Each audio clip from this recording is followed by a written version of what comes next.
हो गया। अस्सलाम वालेकुम। आज जिस टॉपिक पर हम बात करने जा रहे हैं वो है क्रिप्स मिशन। 1942 के अंदर हिंदुस्तान के लिए बरतानिया के 3 रुकनी काबीना के लोग आते हैं जो हिंदुस्तान भेजे जाते हैं कुछ तजावीज़ के साथ। उसे क्रिप्स मिशन कहा जाता है। क्रिप्स मिशन इसलिए कहा जाता है क्योंकि ये Cripps mission sir Stafford Cripps लेकर आए थे, इसीलिए इसको क्रिप्स मिशन का नाम दिया जाता है। सीधा बैकग्राउंड पे चलते हैं। बैकग्राउंड क्या था? वर्ल्ड वार 2 जी। सबसे पहले पढ़ते हैं वर्ल्ड वार, दूसरी जंग अजीम। 1939 में ये जंग स्टार्ट होती है, 1945 तक ये जंग चलती है।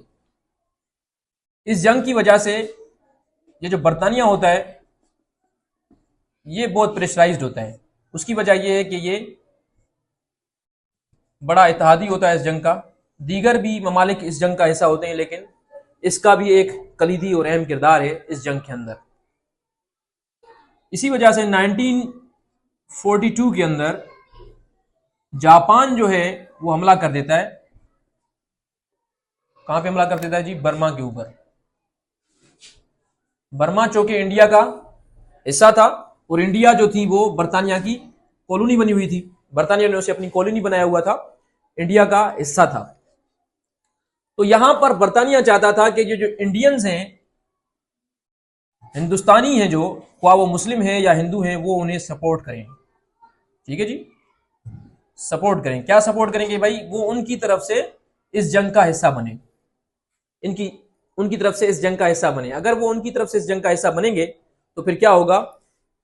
जंग के एंड होने पर हम कुछ प्रपोजल देंगे, वो आगे जाकर पढ़ेंगे क्या प्रपोजल है। ठीक है जी, जंग के एंड पर वो प्रपोजल लेकर आए थे कि वो तजावीज जो है हम उनके लिए लेकर आए, वो आगे जाकर पढ़ लेंगे हम। दूसरी जो अहम चीज है यहां पर जी वो है 1939 के अंदर ही हमने देखा था, पहले भी पढ़ चुके हैं हम, कांग्रेस ने अपनी मिनिस्ट्री से क्या दिया था जी?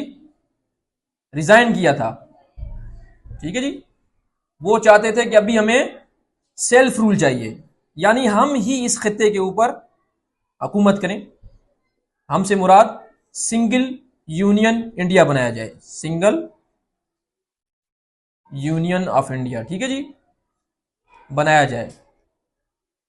लेकिन मुसलमान दूसरी तरफ क्या बोल रहे थे कि हमें आजाद रियासत दी जाए, जुदागाना रियासत दी जाए। इसीलिए तो उन्होंने पेश किया था 1940 के अंदर लाहौर रेजोल्यूशन।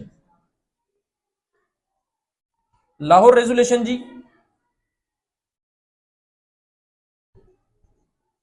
लाहौर रेजोल्यूशन पेश की गई। एक करारदाद थी जिसे हमने पढ़ा था, ए फजलुल हक ने पेश किया था। इस करारदाद के अंदर क्या कहा गया कि हमें एक जुदागाना रियासत दी जाए। मुसलमान और हिंदू दो अलग अलग कौमें हैं, इसलिए हम जुदा रहना चाहते हैं, ना कि हम हिंदुओं के साथ रहें। जी प्रपोजल आते हैं, सर स्टेफोर्ड क्रिप्स प्रपोजल लेकर आते हैं।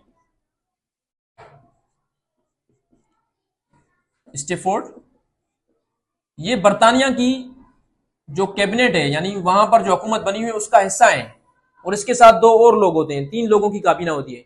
ये जब यहां पर आते हैं 22 मार्च, ठीक है जी, 22 मार्च 1942 को ये यहां पर आते हैं। ठीक है, 1942 को यहां पर आते हैं। जैसे ही आते हैं पहली क्या करते हैं, ये पहला इकदाम क्या होता है इनका? ये मीटिंग करते हैं।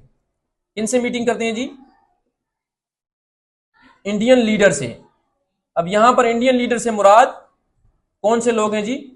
वो लोग जो मुस्लिम लीग के अंदर लीडर हैं और फिर कहां पर लीडर हैं? आपका कांग्रेस के अंदर। ठीक है जी, उनसे मुलाकात करती हैं। उनसे मुलाकात के बाद यहां पर ये प्रपोजल देते हैं। प्रपोजल क्या होते हैं? ये कहते हैं कि सबसे पहले जी हम क्या करवाएंगे? इलेक्शन करवाएंगे। इलेक्शन तो पहले भी होते थे, लेकिन अभी इलेक्शन करवाएंगे। ऐसे इलेक्शन करवाएंगे, सूबाई असेंबली से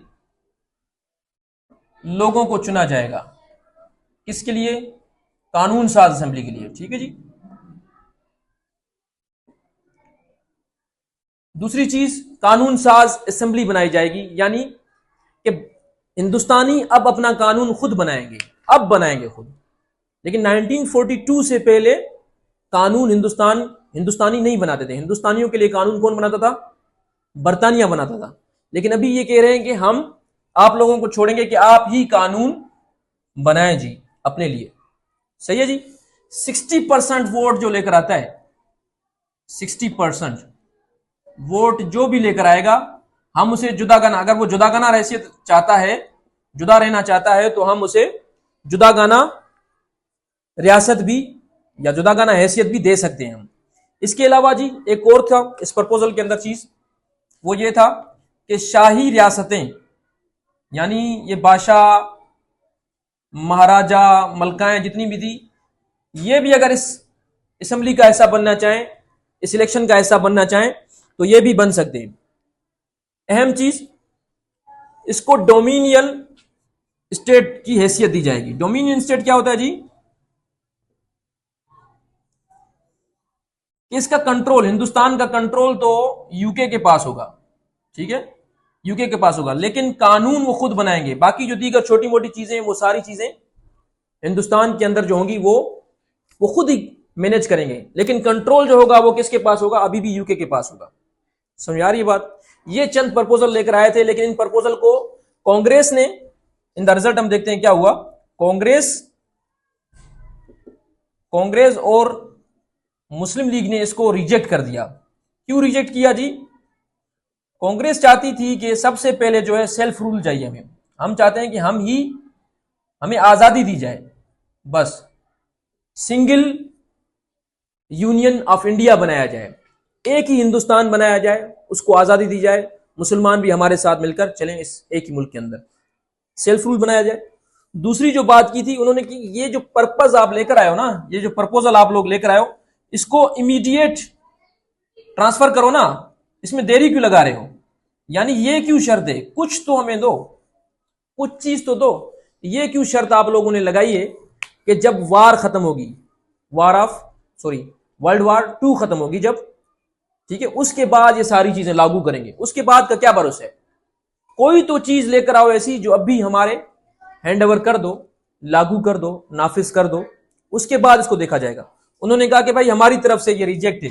एक तो ये बात थी, और दूसरी जो कांग्रेस वालों ने बात की, उन्होंने कहा कि इस सारे प्रपोजल से हमें महसूस हो रहा है कि ये जो बरतानिया के लोग हैं ये क्या करना चाहते हैं? आजाद पाकिस्तान बनाने की कोशिश करना चाहते हैं। और दूसरी जानिब जो मुस्लिम थे, मुस्लिम ने क्या कहा? मुस्लिम लीग जो थी, मुस्लिम लीग ने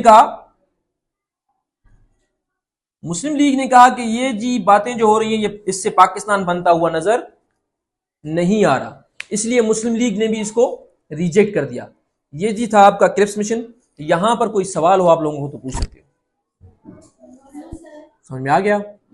ठीक से समझ में आया? वाइंड अप करें। शुक्रिया, अल्लाह हाफिज।